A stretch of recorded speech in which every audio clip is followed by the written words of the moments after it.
Praise Lord. ദൈവനാമത്തിന് മഹത്വം ഉണ്ടാകട്ടെ. അനുഗ്രഹിക്കപ്പെട്ട ഈ നല്ല സമയത്ത് ഞങ്ങളെ കാണുന്ന എല്ലാ ദൈവമക്കൾക്കും ക്രിസ്തുവിലുള്ള സ്നേഹവന്ദനങ്ങളെ. ഞാൻ പാസ്റ്റർ സാബു ചെറിയാൻ.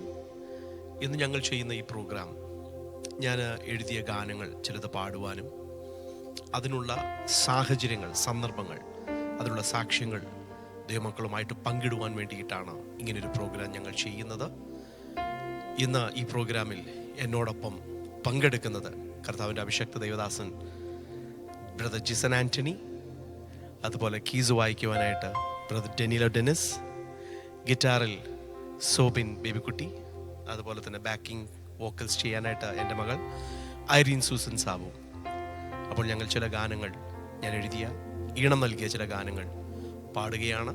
നിങ്ങൾ പ്രാർത്ഥനയോടെ, വിശ്വാസത്തോടെ അത് ഏറ്റെടുക്കുമെങ്കിൽ ഞങ്ങൾ വിശ്വസിക്കുന്നു ഓരോ വരികളും നിങ്ങളുടെ ജീവിതത്തിൽ വിടുതലായി, ജീവനായി വ്യാപരിക്കുവാനായിട്ട് കർത്താവിട നൽകും. അതിനായിട്ട് പ്രാർത്ഥനയോടെ ഞങ്ങൾ ആരംഭിക്കട്ടെ. Amen. Praise the Lord. Praise the Lord Jesus. പാസ്റ്ററെ, താങ്ക് യു സോ മച്ച്. ഇങ്ങനെ നല്ലൊരു അവസരം ഒരുക്കിയതിൽ. ഇത് വളരെ യാദൃശികമായിട്ടാണ് ഞങ്ങൾ ഒരുമിച്ച് ഇങ്ങനെ കൂടുന്നത്. എന്തെങ്കിലുമൊക്കെ കുറവുകളുണ്ടെങ്കിൽ നിങ്ങളത് ക്ഷമിക്കണം. നമുക്ക് ഒരുമിച്ച് ഈ നല്ല നിമിഷം, നല്ല ഗാനങ്ങൾ അഭിഷക്തനിലൂടെ ലോകരാജ്യങ്ങളിൽ ഉള്ള എല്ലാ മലയാളി ദൈവമക്കളും ഒരുമിച്ച് പാടി ആരാധിക്കുന്ന, ദൈവ സാന്നിധ്യം അനുഭവിക്കുന്ന, ഒന്നും കൂടെ ആഴമായി പറഞ്ഞാൽ ആ പാട്ടിലൂടെ കണ്ണ് നിറയാത്തവർ ആരും തന്നെ ഇല്ല. ഞാൻ തന്നെ പലപ്പോഴും പാടി ദൈവത്തെ സ്തുതിച്ചപ്പോൾ എൻ്റെ കണ്ണ് നിറഞ്ഞിട്ടുണ്ട്. അതുപോലുള്ള വരികളാണ്. സഹപാസ്റ്ററെ, നമ്മൾ ആദ്യം പാടാൻ എടുത്തിരിക്കുന്നത് ഇത്രയും സ്നേഹിച്ചാൽ പോരാ. തീർച്ചയായിട്ടും ഈ പാട്ട് പാടുമ്പോൾ എല്ലാവർക്കും അറിയാം ഇതിൻ്റെ പിന്നിൽ എന്തെങ്കിലുമൊക്കെ ഒരു സാക്ഷ്യമുണ്ട്, അനുഭവങ്ങളുണ്ട്. എന്താണ് ഞങ്ങൾക്ക് പറയാനുള്ളത് പാസ്റ്ററിന്? ഇത്രയും സ്നേഹിച്ചാൽ പോരാ എന്നുള്ള ഈ ഗാനം ഞാൻ എഴുതുവാനിടയായത് കർത്താവുമായിട്ടുള്ള ഒരു സംഭാഷണമാണ്.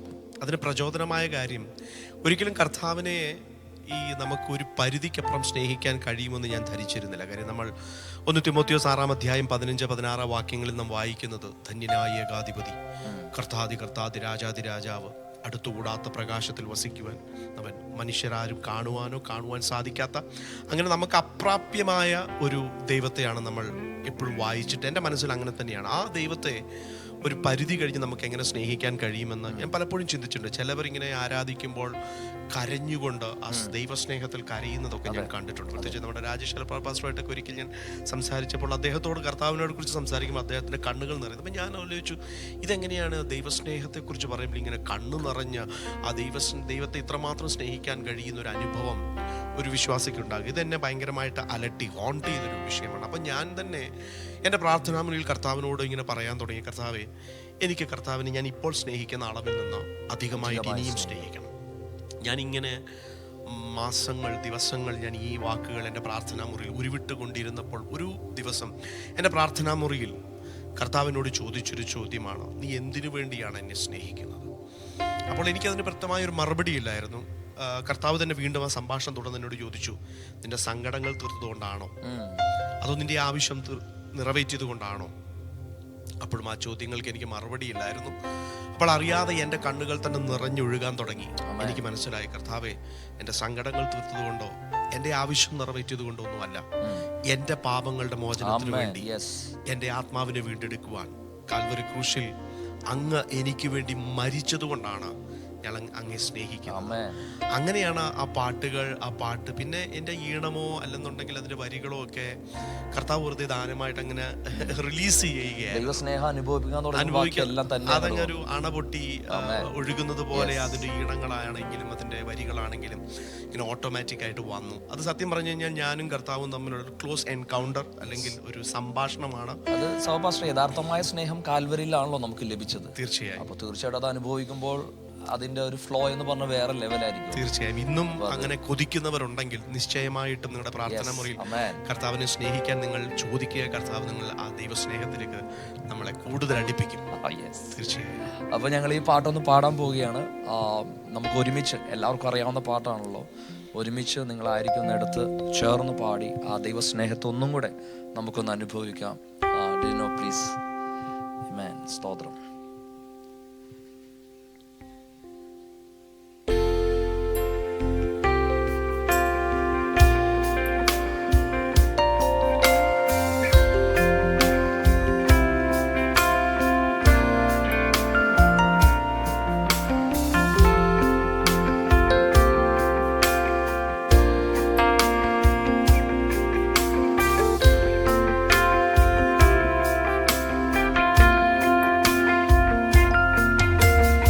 ഇത്രയും സ്നേഹിച്ചാൽ പോരാ, അങ്ങേ ഇത്രയും ആരാധിച്ചാൽ പോരാ.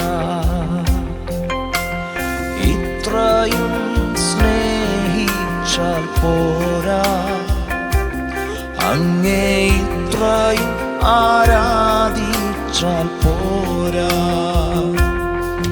എനിക്കുള്ളതിനേക്കാൾ എൻ ജീവനേക്കാൾ അങ്ങേ സ്നേഹിപ്പാനാൻ എനിക്കാശ. എനിക്കുള്ളതിനേക്കാൾ എൻ ജീവനേക്കാൾ അങ്ങേ സ്നേഹിപ്പാനാൻ എനിക്കാശ. യേശുവേ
എൻ സങ്കടങ്ങൾ തീർത്തതിനാലല്ല,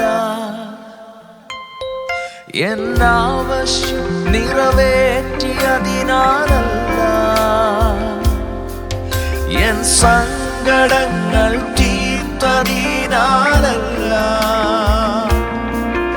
എൻ ആവശ്യം നിറവേറ്റിയതിനാലല്ല. എനിക്കായി മരിച്ചതിനാൽ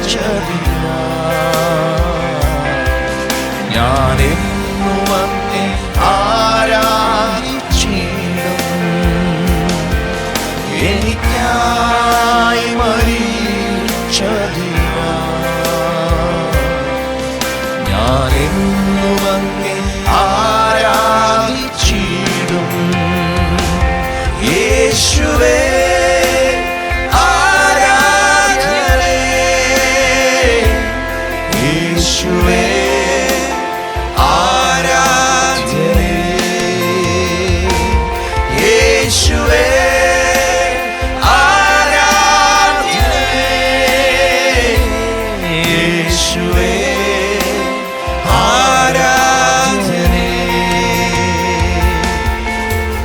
ഇത്രയും സ്നേഹിച്ചാൽ പോരാ, അങ്ങേ ഇത്രയും ആരാധിച്ചാൽ പോരാ.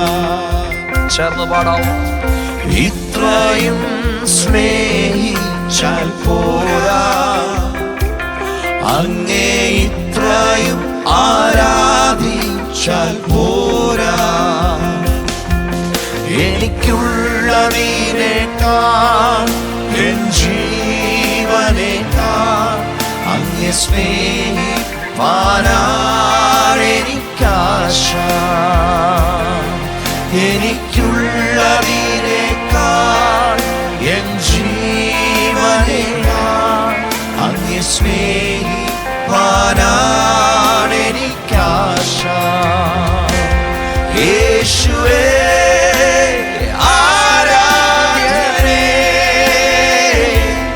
യേശുവേ ആരാധനേ, യേശുവേ ആരാധനേ.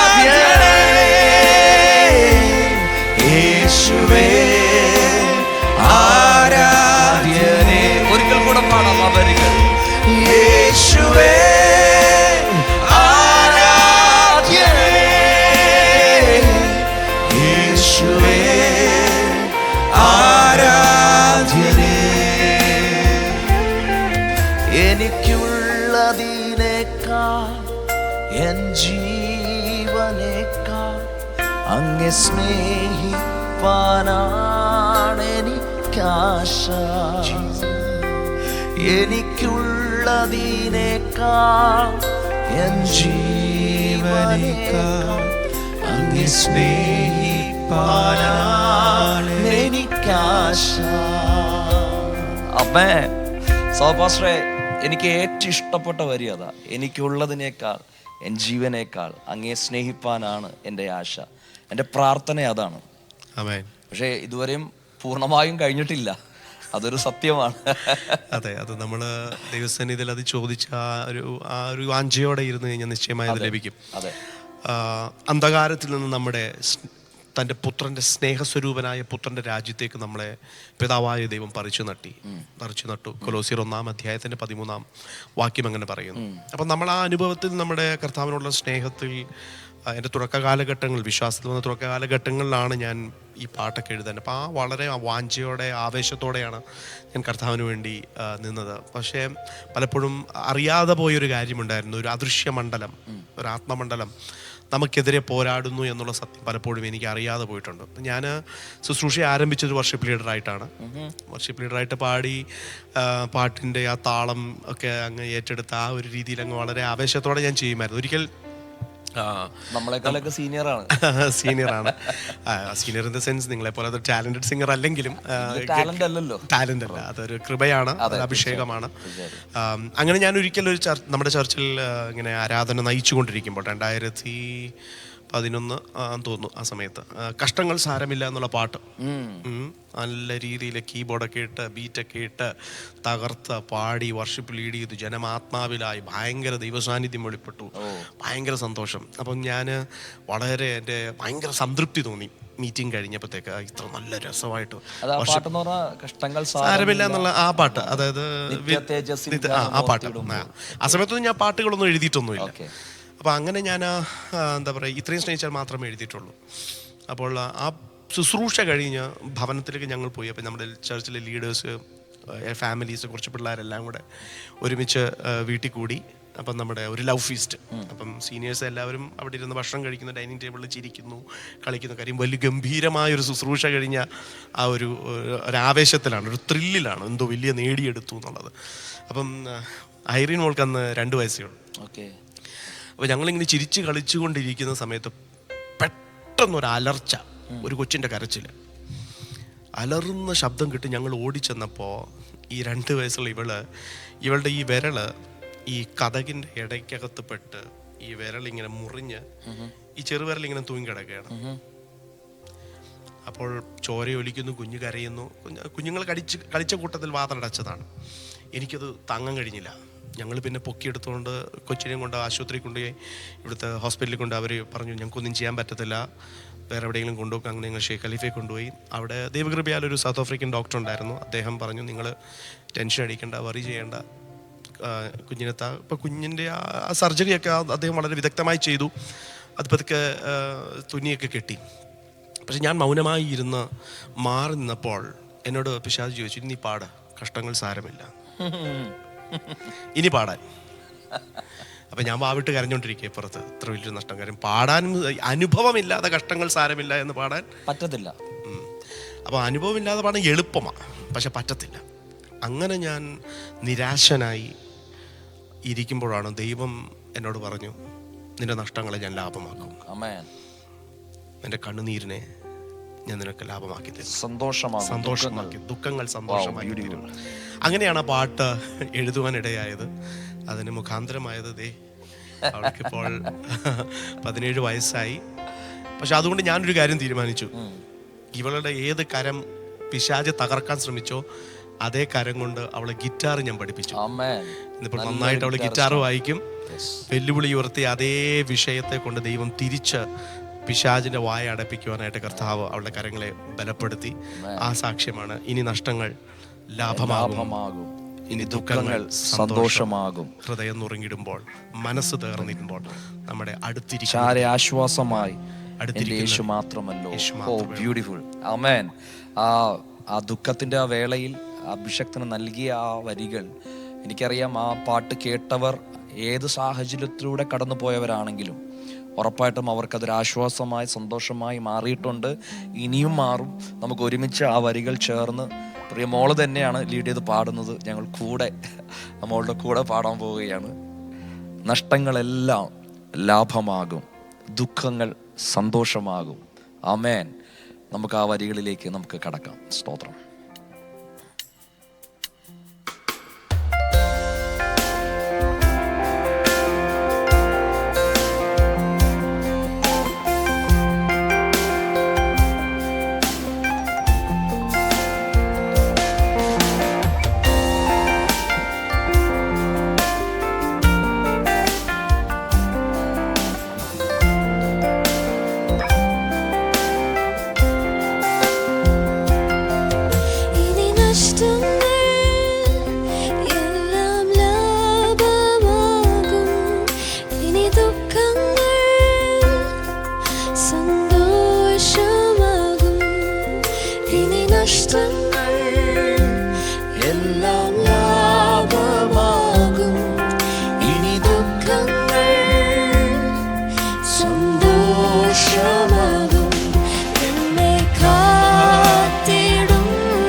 സന്തോഷമാകും എന്നെ കാത്തിടുന്നവനേ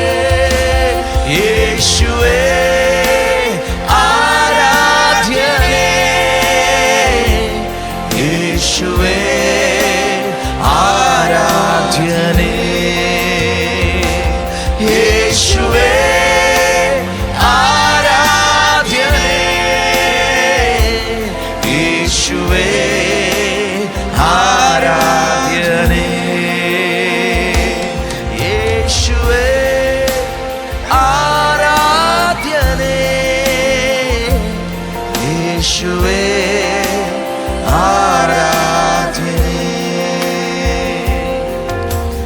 ഈ സമയം ഞങ്ങളെ ശ്രവിച്ചുകൊണ്ടിരിക്കുന്ന ആരെങ്കിലും ഏതെങ്കിലും തരം ദുഃഖത്തിൽ, പ്രയാസത്തിൽ ആണെങ്കിൽ, നിങ്ങളുടെ നഷ്ടങ്ങളെ ലാഭമാക്കുവാൻ കഴിയുന്നു, നിങ്ങളുടെ ദുഃഖങ്ങളെ സന്തോഷമാക്കുവാൻ കഴിയുന്ന ഒരുവൻ മാത്രമേ ഈ ലോകത്തുള്ളൂ.